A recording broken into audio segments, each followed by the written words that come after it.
Tapi Rasulullah Allah hijab. Keindahannya hanya akan dibuka kelak di akhirat seluruhnya. Karena jika dibuka hijabnya di dunia, maka seluruh manusia akan membuka dan merobek jantungnya karena melihat keindahan Rasulullah SAW. Saking indahnya Nabi.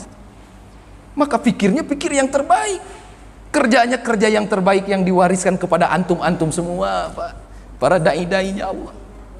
Nabi nggak minta apa-apa, Pak, kepada kita. Nabi hanya minta dakwahkan agama. Masih banyak orang-orang yang tidak mengenal agama hadir. Bapak-bapak kalau bukan asbab agama mau mungkin Pak ya di masjid nyekek kene botol, berlacur, berzina, main kartu. Asbab risaunya Rasulullah. Nabi itu menangis gara-gara kita, Pak. Umat yang belum lahir tapi udah bikin sibuk Rasulullah. Anja Channel.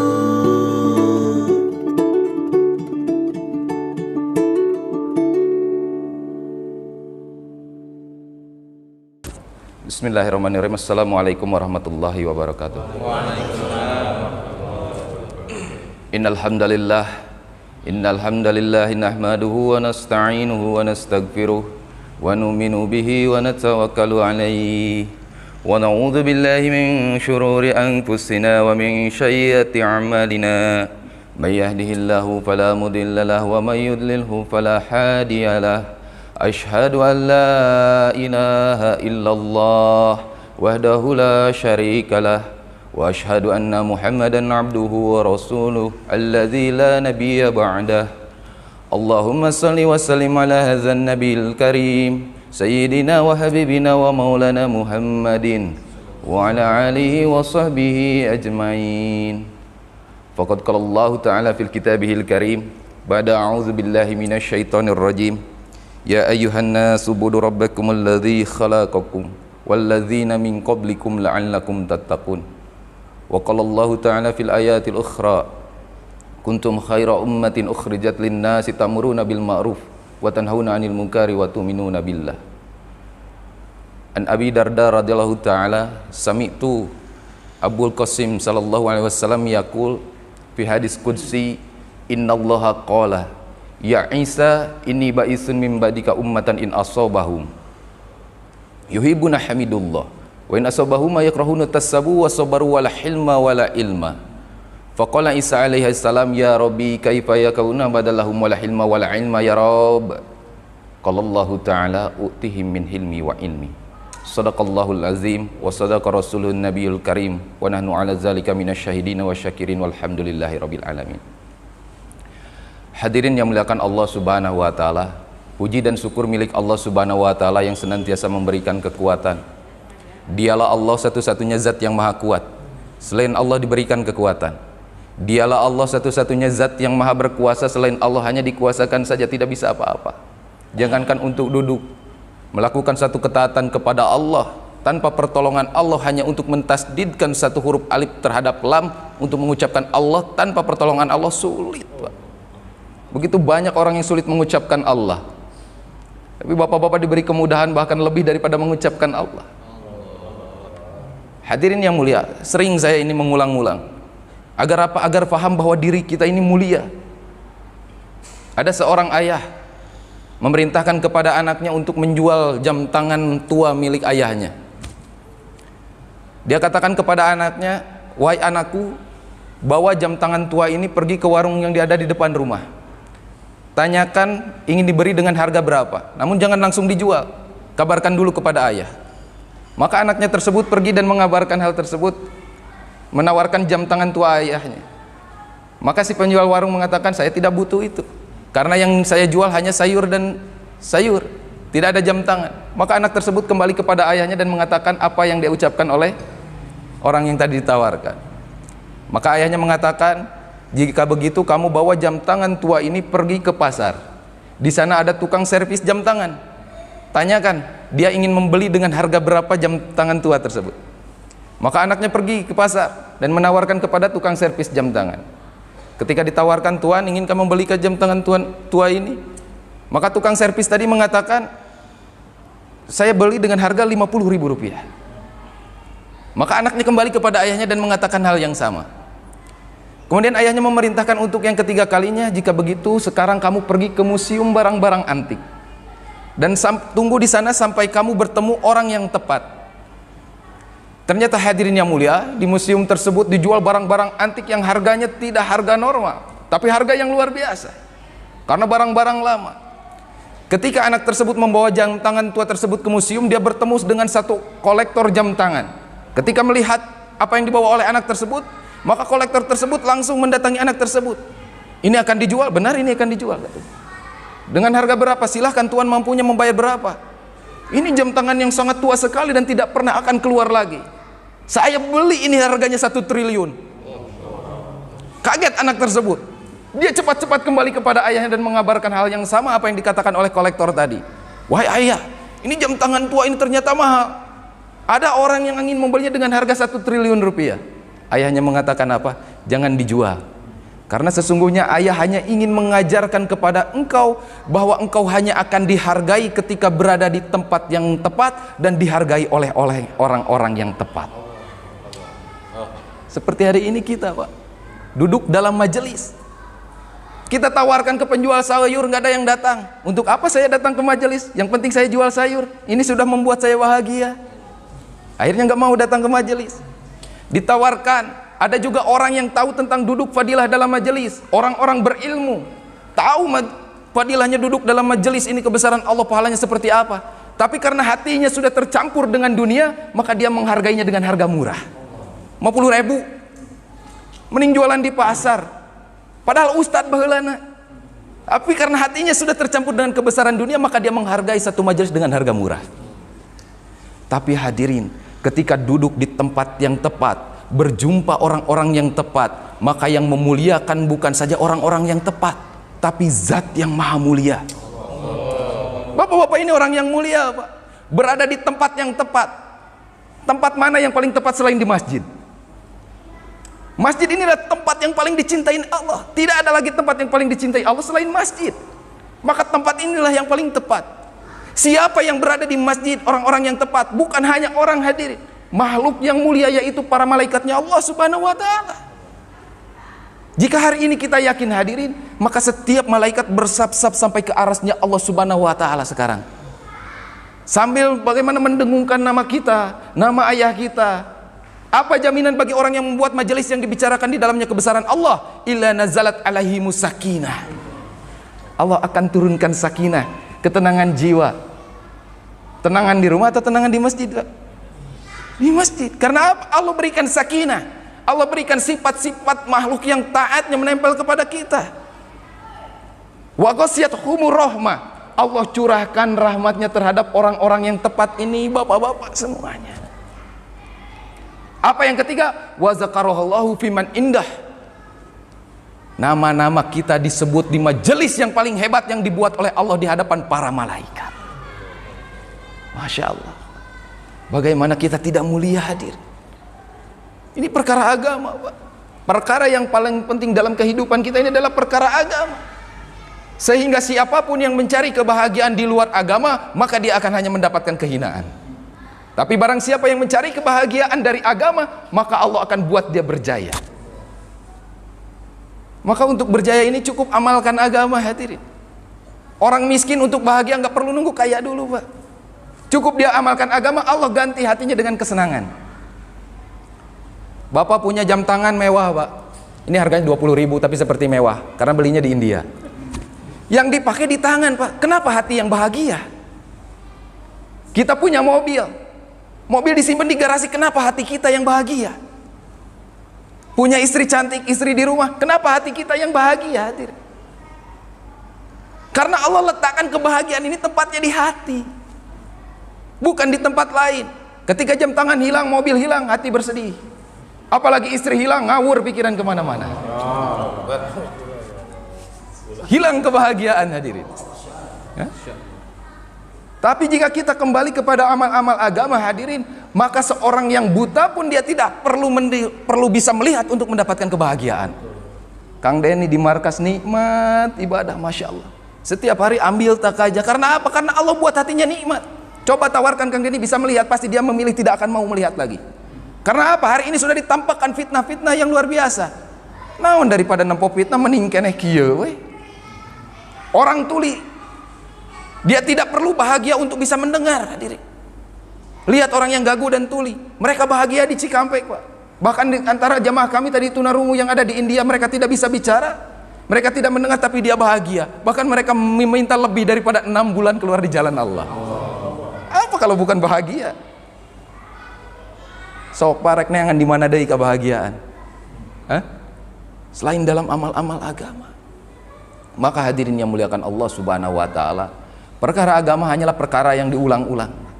Dari zaman Nabi turun kepada para sahabat, kepada para tabi'in, tabi'ut tabi'in, semuanya sama. Al-Fatihahnya sama. Hari ini Al-Fatihah yang dibaca oleh sahabat sama Al-Fatihah kita. Hanya dampaknya berbeda. Apa yang dibaca sahabat tidak sama dengan dampaknya apa yang kita baca. Karena apa? Masalah iman, masalah keyakinan, hadirin yang mulia. Bagaimana keyakinan para sahabat benar-benar merasuk ke dalam hati. Namun letaknya iman umat akhir zaman berada di lingkaran hati. Nempel saja sudah beruntung, apalagi masuk ke dalam hati, hadirin. Maka benar apa yang diucapkan oleh para ulama, apa yang hari-hari kita bicarakan, maka itu yang akan keluar di sekaratul maut kita. Manusia hanya akan mati dengan sesuai kebiasaannya. Ada orang hari-hari mencangkul di kebun, dia lupa tentang perkara dan amal-amal agama, maka dia mati akan dalam keadaan berkebun. Ada orang hari-harinya dia narik daripada gojek, dia lupa terhadap amal-amal agama, maka matinya akan dalam keadaan ngojek, Pak. Tapi ketika dia tidak melupakan amal-amal agama, maka matinya pasti dimuliakan oleh Allah Subhanahu wa taala. Hadirin yang mulia, satu kargo jari kemarin ketika kami bergerak di Asansol, Pak. Ini satu daerah namanya Asansol. Yang saya takjub ketika masuk ke sana, tidak ada satupun nama laki-laki di sana yang popularitasnya 98% muslim selain nama Muhammad. Artinya semua laki-laki namanya Muhammad, Pak. Ajib, hadirin. Silaturahmi ke sini saya tanya siapa? Muhammad Askan. Ke sini semuanya saya bingung, Muhammad.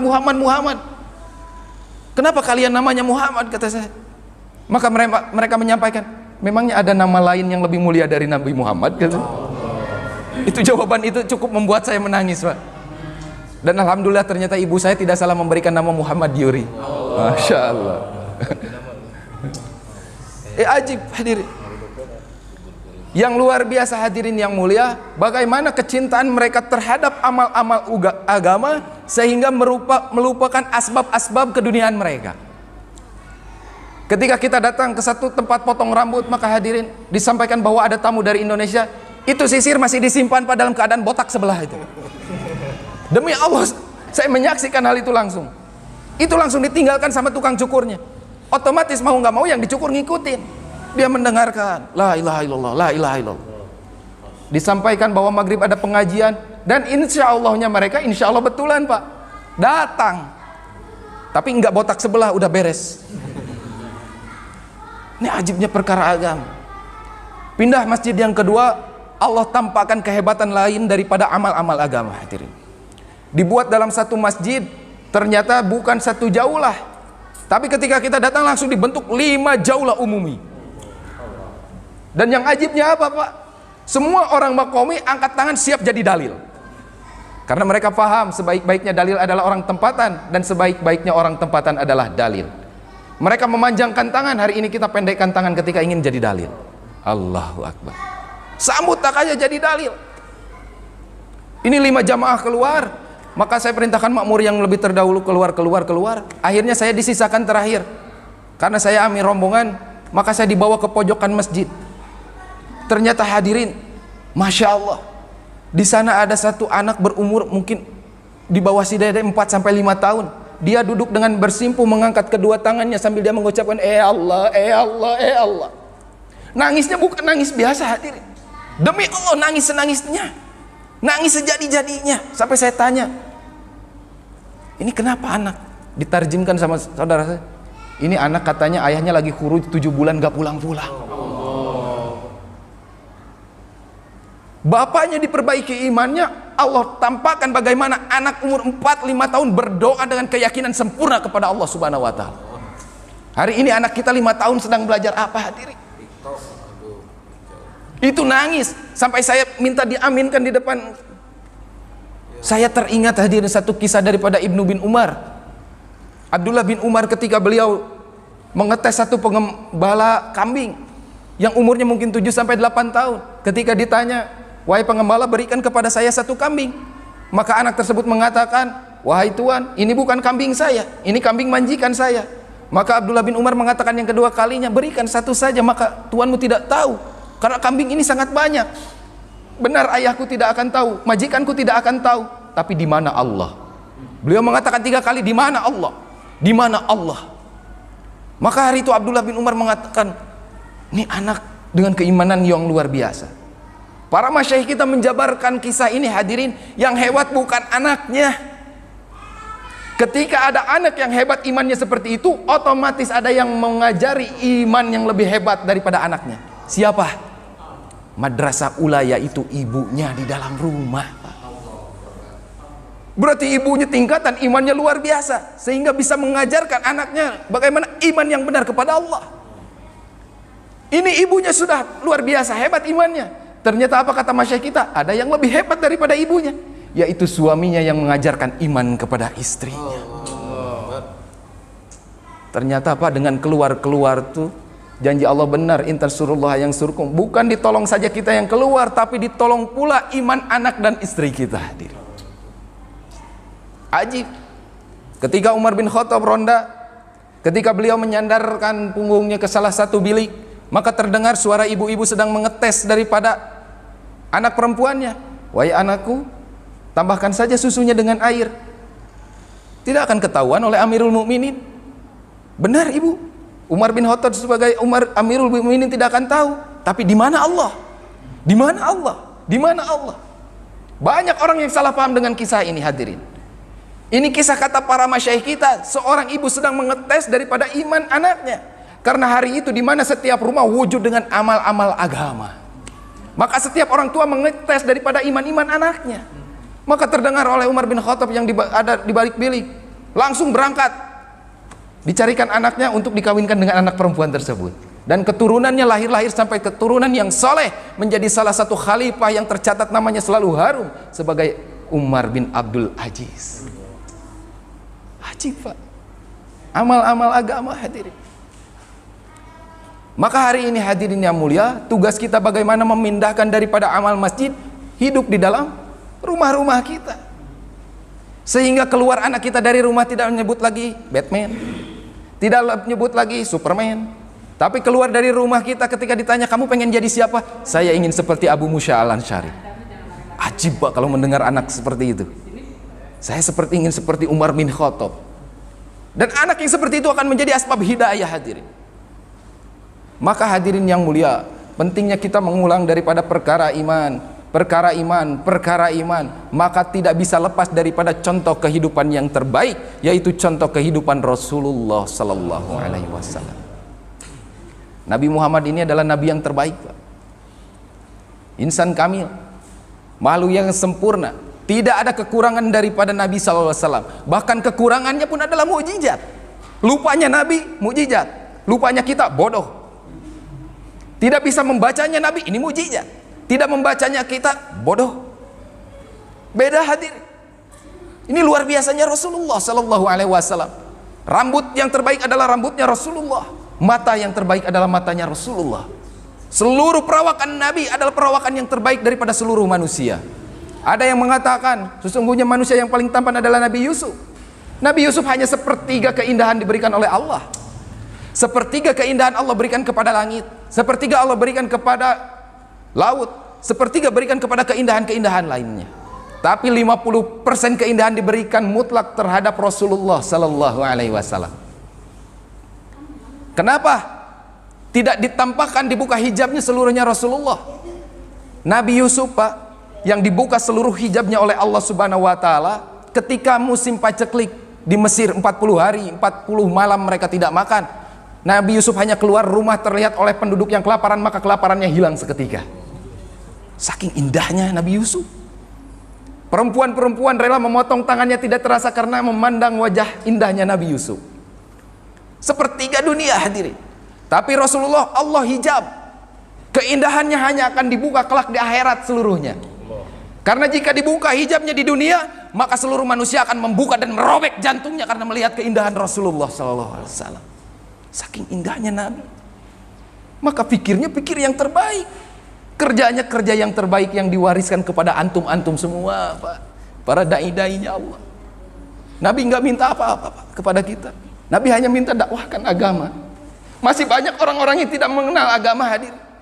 Bapak-bapak kalau bukan asbab agama mual mungkin Pak ya di masjid nyekek kene botol, berlacur, berzina, main kartu. Asbab risaunya Rasulullah. Nabi itu menangis gara-gara kita, Pak. Umat yang belum lahir tapi udah bikin sibuk Rasulullah.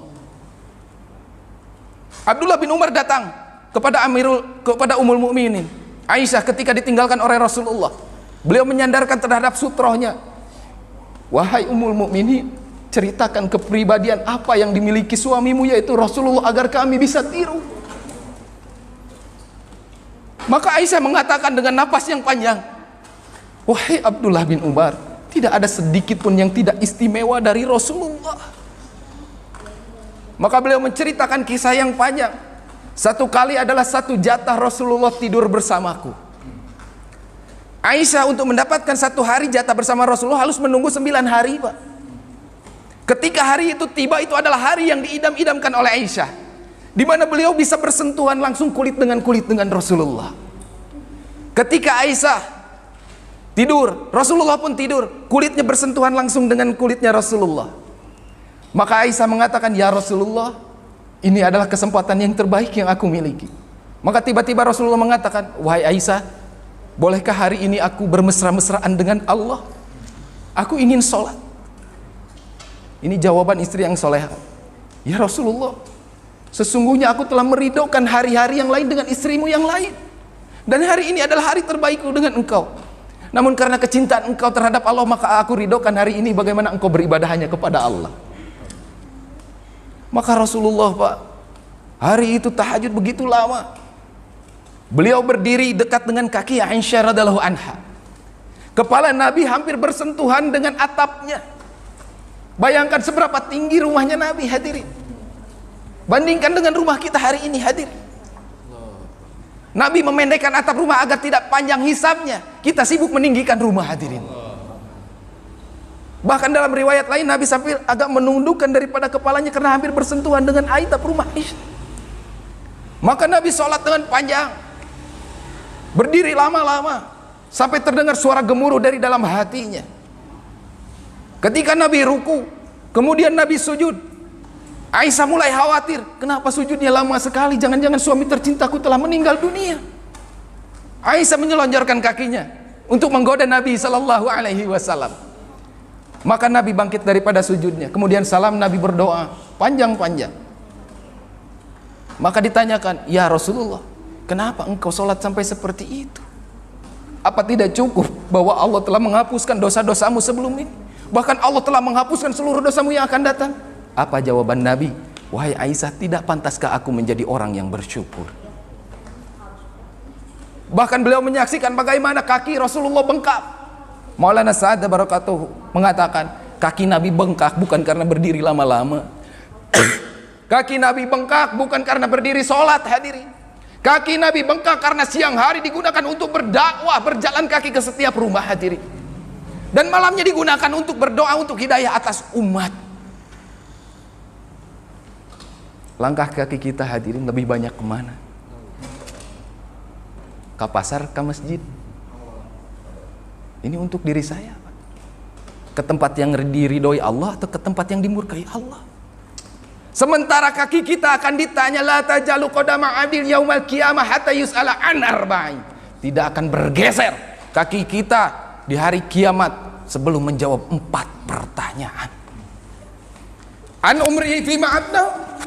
Umurmu untuk apa dihabiskan? Coba Bapak kalau nggak ikut usaha amal agama, mau jawab apa kelak di hadapan Allah? Tapi ajib, Pak, saya mendengar langsung dari masyaikh kita, orang yang pernah meluangkan waktu walaupun dalam seumur hidupnya 3 hari keluar di jalan Allah, maka lisannya akan mudah menjawab, ya Allah, saya bersaksi bahwa saya pernah ikut menjuangkan agama Allah. Wa an sababihi bima ablahu. Tah ieu keur budak ngora ieu. Masa mudamu habis untuk digunakan untuk apa? Dari umur balik sampai hari ini banyak digunakan untuk apa? Orang yang menggunakan masa mudanya habis untuk perkara maksiat, hadirin, jutaan tahun menjawab satu pertanyaan pun tidak akan bergeser kakinya, hadirin. Begitu keringatnya sampai menutupi daripada kepalanya, tidak akan bergeser. Tapi orang yang masa mudanya pernah digunakan untuk memperjuangkan agama Allah, dia akan mudah dengan menjawab, ya Allah, seumur hidup saya telah dibeli dengan 4 bulan keluar di jalan Allah. Ternyata apa? Pentingnya 4 bulan ini baru saya tahu. Untuk apa? Untuk menghiasi alam kubur kita. Hari ini kita memperbaiki sholat kita itu bukan untuk hari ini, tapi untuk memperbaiki alam kubur kita, hadirin. Untuk memperingan hisab kita di pertanyaan-pertanyaan Allah. Maka bapak-bapak ini dai-dainya Allah. Hari ini kita curahkan pikir kita bukan hanya untuk masjid kita, hadirin. Ibadah yang termudah adalah pikir atas agama. Bapak bisa duduk hari ini di sini, kita pikirkan seluruh orang Amerika beriman kepada Allah. Bisa Pak. Ashabul Kahfi, mereka menyelamatkan imannya masuk ke dalam gua, membawa pikir bagaimana orang tempatannya bisa beriman kepada Allah. Allah matikan, Allah bangkitkan 360 tahun. Waktu yang lama untuk mewujudkan pikir. Tiba-tiba pas bangun beberapa orang diutus semua sudah beriman kepada Allah. Maka apa Maulana Umar katakan? Ini bukti Allah mewujudkan dari pikir antum semuanya. Jadi jangan dikira remeh Pak memikirkan agama. Bapak mau tidur pikirkan Inggris semuanya beriman kepada Allah, kan mudah. Pikirkan bagaimana orang Jepang beriman kepada Allah. Tapi pikir diikuti dengan gerak. Maka besoknya bergerak. Dengan apa? Belajar silaturahmi. Masya Allah. Perbaiki hubungan kita dengan seluruh tetangga. Jangan sampai kita menspesialisasikan diri kita dengan usaha tabligh. Jangan Pak. Anggap orang lain lebih mulia, harakah yang lain lebih mulia. Hinakan diri kita, hadirin. Dengan menghinakan diri kita, Allah yang angkat memuliakan kita.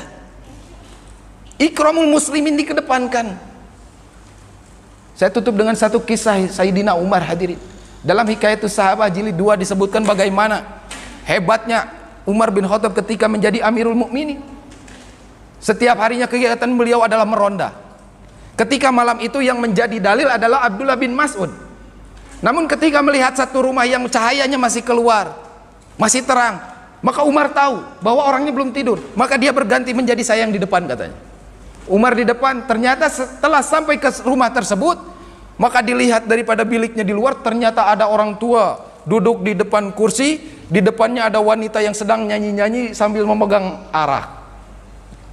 Marah Pak. Waktu itu Umar bin Khattab langsung masuk. Wahai orang tua, terlaknatlah engkau. Engkau ini akan dimurkai oleh Allah. Maka apa jawaban orang tua tersebut? Engkau yang lebih dimurkai oleh Allah. Apa salah saya? Karena engkau masuk tidak mengucapkan salam. Dan itu benar adalah ajaran Rasulullah. Maka Umar bin Khattab langsung atret Pak, mundur sambil menggigit daripada gamisnya dan mengatakan, benar yang diucapkan orang tersebut. Umar bin Khattab terlaknat. Umar bin Khattab akan menyesal dilahirkan oleh ibunya. Sambil menangis dia keluar, hadirin. Coba hari ini orang yang memiliki jabatan penting ketika dilawan dengan satu dalil yang seperti itu akan seperti apa hasilnya? Tidak akan menerima. Tapi Umar bin Khattab dengan keimanan yang sempurna, beliau keluar dari rumah tersebut tanpa memberitahu Abdullah bin Mas'ud. Ketika satu kali Umar bin Khattab membuat majelis, tahu orang yang paling belakang adalah orang tua yang dia jumpai di rumah tersebut. Orang tua tersebut bersembunyi di balik orang yang badannya lebih besar. Tapi Umar bin Khattab tahu, oh itu orang yang berdosa kemarin. Nah biasanya Pak, orang yang besar-besar dosa duduk di majelis paling belakang. Hore Pak, bercanda. Biasanya seperti itu, bersembunyi. Maka waktu itu Umar tahu, orang tua kemari duduk dan berada di sebelahku, katanya. Para sahabat yang lain memperhatikan hal tersebut dan tidak tahu apa salahnya orang tua tersebut. Maka orang tua tadi duduk di sebelah Umar bin Khattab. Ajib hadirin, lihat bagaimana cara memuliakan saudara muslim walaupun beliau seorang yang maksiat. Maka Umar bin Khattab mendekatkan mulutnya ke dekat si telinga orang tua tersebut dan mengatakan, wahai orang tua, seluruh kejadian malam itu tidak pernah sekalipun aku ceritakan kepada orang lain. ditutupi aibnya oleh Umar bin Khattab, Pak.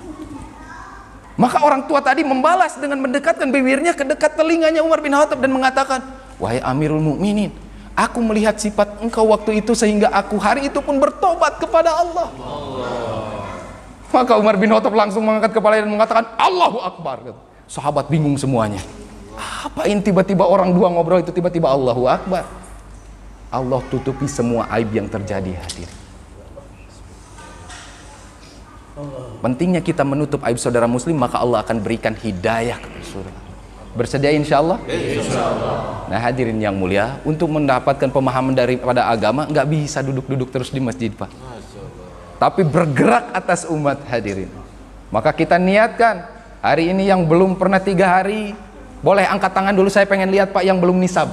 Yang belum nisab bulanan angkat tangan, Pak. Nggak usah malu-malu. Gak usah malu-malu. Dengan angkat tangannya kita nanti Allah akan mudahkan keluar di jalan Allah. Boleh yang siap? Boleh. Masya Allah. Dalam minggu-minggu depan kita akan memberangkatkan satu rombongan 3 hari. Amin ya Allah. Ya boleh Pak Yudi. Lagi Pak. Subhanallah wa bihamdihi.